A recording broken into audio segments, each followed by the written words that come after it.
नाज़िन गंबड़ जे गिम्स अस्पताल में कश्मीर वासी नौजवान गुज़िरियल 2 महीननि खां इलाज लाइ दरपदर थी रहियो आहे। चवस वारनि खां इलाज लाइ मदद जी अपील कई आहे। उन हवाले सां ॾिसूं था बादशाह भंड जी ही रिपोर्ट।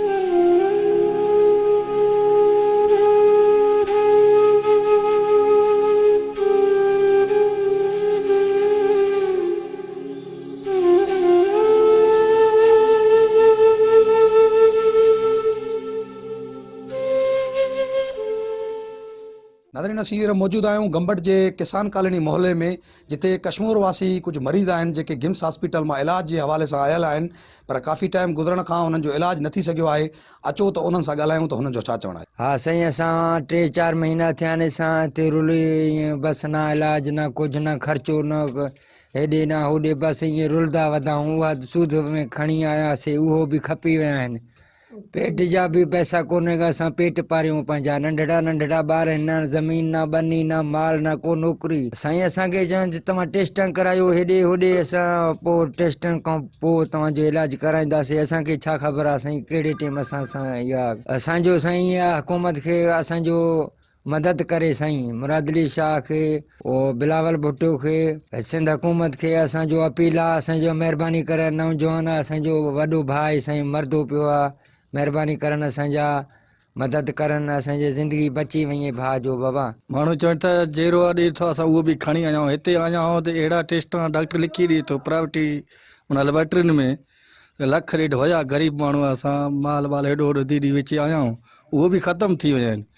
हाणे 2-3 टेस्ट आहिनि, जुमेवारी ॾींहुं ख़मीस वारी, असांखे पैसो न आहे उहो टेस्टा करो। असां ग़रीब मिसकिन हिते हाणे ॿाहिरि वेठा आहियूं। असां सिंध हुकूमत में असांजो अर्ज़ु आहे, महिरबानी करे हेल्प करो ग़रीब जो। दर्द थिए थो, एॾो एॾो दर्द थिए थो, उहो मूंखे ख़बर आहे। राति जी निंड न आहे, 5 ॿार आहिनि। सूद ते 2 लख रुपया कढायोसीं, उहो असांजो विया आहिनि टेस्टनि ते। अॼु तव्हांजो दाख़िलो कयूं था, सुबुह तव्हांजो दाख़िलो कयूं था।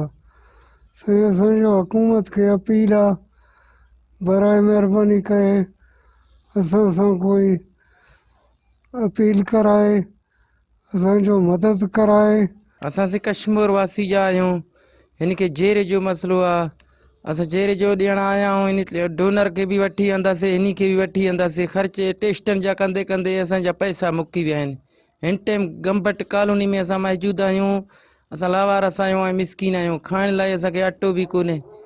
हिन जा नंढा ॿार आहिनि साईं, सकीर 3-4 ॿार आहिनि उन जा। उन्हनि वास्ते हिननि इलाज जो नालो थियो आहे त इन खे वठी इलाज कराइण वञूं। असां सूतनि ते 2 लख वठी इन खे वठी वेंदासीं। टेस्टासीं, हिकु टेस्ट 40,000 जी, 50,000 जी, 10,000 जी, 5,000 जी मारींदे मारींदे असांजो खुटी पिया आहिनि। हाणे असांजे मरीज़ खे ट्रांसफार्म बि नथा करनि डॉक्टर।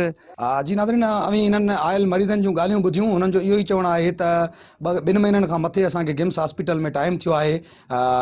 मुख़्तलिफ़ जेको आहे जॻहियुनि तो टेस्टूं कराईंदे, पर गिम्स हॉस्पिटल मां जेके प्राइवेट लेबॉरेटरी आहे उन मां असां टेस्टूं करायूं आहिनि। व्याज ते पैसा खणी बि असां 1.5 लख खां मथे जेको आहे टेस्टुनि जा फीस भरे चुका आहियूं। हींअर असांखे पैसनि जी काई बि सह न आहे। हुननि आला अख़्तियारनि खां ऐं गिम्स डायरेक्टर डॉक्टर रहीम बख्श भट्टी सां ऐं CM सिंध खां ऐं बिलावल भुट्टो ज़रदारी खे मुतालबो कयो त महिरबानी करे असांजो इलाजु करायो वञे। कैमरामैन माशूक अली सां गॾु बादशाह भंड, मेहरान TV न्यूज़।